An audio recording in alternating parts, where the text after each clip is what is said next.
So now, as I mentioned before, you may already have engaged in some cervical palpation coursework at Western States, and if you have developed an actual pattern for examining the cervical spine or for palpating the cervical spine for your own edification, then by all means go ahead and use that.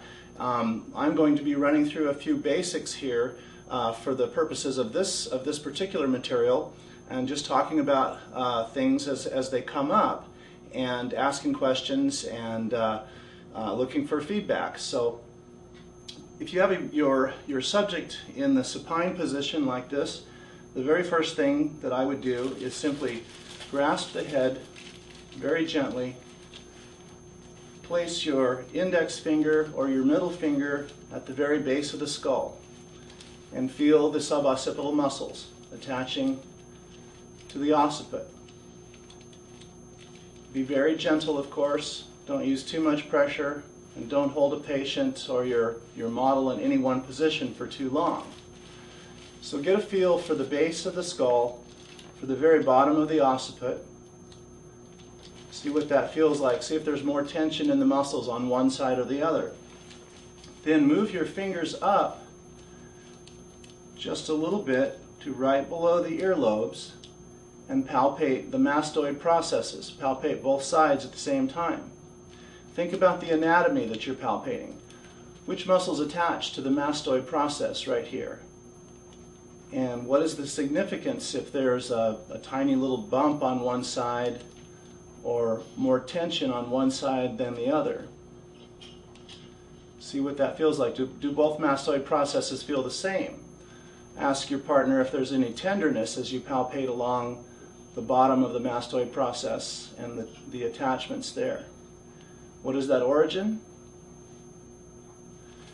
Now take your first finger, your index finger, right behind the ear lobe, and anterior to the mastoid process, and very gently, side to side, ease your fingers in slowly, and see if you can feel the tip of the lateral processes of the atlas. Depending on your subject, you may actually be able to palpate those lateral processes. And you might notice that some of the terminology that I use is a little different. I remember that some of the terminology that was in our textbooks was different than that was being taught at Western States at the time when I was there. And the big thing when I was at Western States was that we were trying to get away from eponyms and stuff like that. We were trying to go more with a purely scientific description of anatomy and get away from using the name of the doctor who first palpated it or whatever. So I can actually, on Maria, with her ectomorphic phenotype, I can actually feel the tips of the lateral processes of her atlas. Now palpate as to whether or not one side is more prominent than the other. If you're using equal pressure on either side, can you feel the process more in one side than the other? In Maria's case here, they're exactly equal. I should mention that I've adjusted Maria literally thousands of times over the last 19 or 20 years, and I know every inch of her spine. And an interesting thing about Maria is that you would think, being such a petite person with a really long neck and fine bone structure, you would think that it wouldn't necessarily take as much force to adjust Maria as it might someone else who is bigger. But the fact of the matter is that even though Maria has a perfectly healthy spine and has never had any sort of serious trauma or anything like that, and she's quite limber and quite mobile, it takes quite a bit more force to actually produce a cavitation in Maria's spine than it does on most people her size.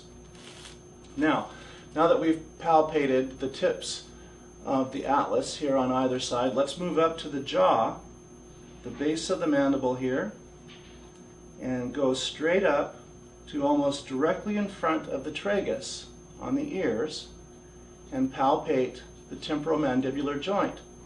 Once you feel that slight depression at the TMJ, Ask your model to open her mouth slowly, as far as you can. You'll feel that TMJ joint disengage and come back together, open and close. Now look straight off the tip of the nose and ask the model to open her mouth again, please. And take a look at whether that jaw opens straight down or does it make a little jog on its way down. You'll find with many of your TMJ patients, of whom there will be a lot, TMJ responds beautifully to chiropractic care. A lot of TMJ patients, when they open their mouth, the jaw, the mandible actually wiggles just a little bit, and you can see the mentum move from side to side as the jaw opens and closes.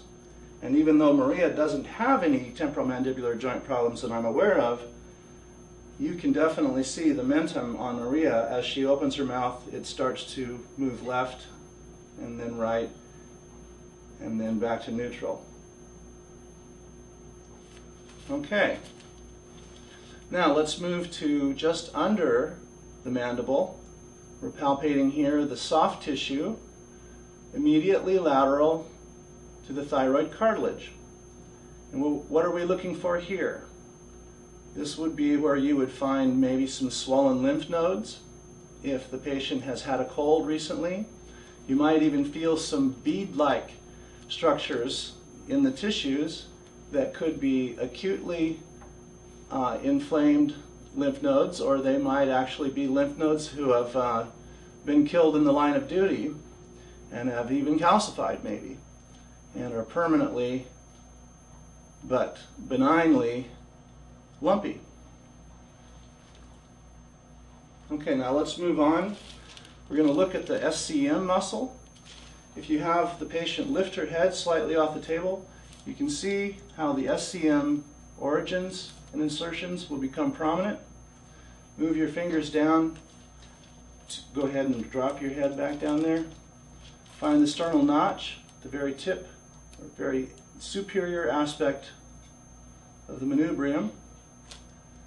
Feel the clavicle where it attaches to the manubrium. And in the supraclavicular fossa, think about how many structures pass through this fossa. Think about all of the things that you could be palpating here, all of the things that could be a potential for the reason for symptoms, or even whether or not you should adjust this particular patient if it's someone you've never seen before. What might we find at the very bottom of the neck, where C7, you can feel the pillars of C7. If you slide your hand underneath, you can feel the prominence of the SP of C7. Move your fingers up. Press gently into the supraclavicular fossa and think about what you might run into there that doesn't belong. What might that be? Could be on one side or both sides.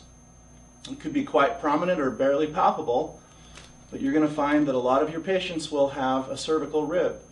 It's not uncommon at all to have a patient who actually has one or both ribs off of C7. And that can be a significant issue for those patients. It can be completely benign and even asymptomatic. But if a person does have cervical ribs, that simply means that there's less room in this supraclavicular fossa for all those structures to exist. And so what sort of pathology might we run across if a person has that variation in their anatomy? I can think of several. You might have a situation where we had nerve impingement that would manifest itself in numbness or tingling, perhaps of one of the dermatomes or many of the dermatomes. There might be even enough impingement there to cause pressure on one of the large vessels that passes through the neck. And one of the first questions I want to actually ask that I'll ask you maybe to think about and to write down is why would we not necessarily want to palpate both sides of the anterior cervical region at the same time?